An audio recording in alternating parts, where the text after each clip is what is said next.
fall is for flowering, that's for darn sure.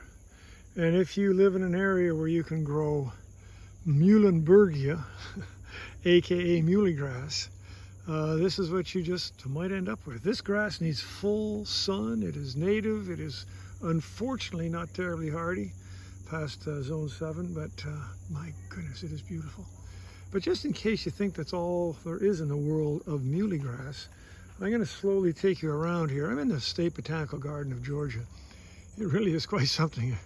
You know, if you like castor beans and things, and some gorgeous zinnias down here. But what I'm trying to show you as we go up slowly is the white Muhley grass. Now the white Muhley grass is white cloud, and that's a cultivar. You can get this. It's equally beautiful. May not stand out quite so much as a pink, but oh my goodness, what a choice we have.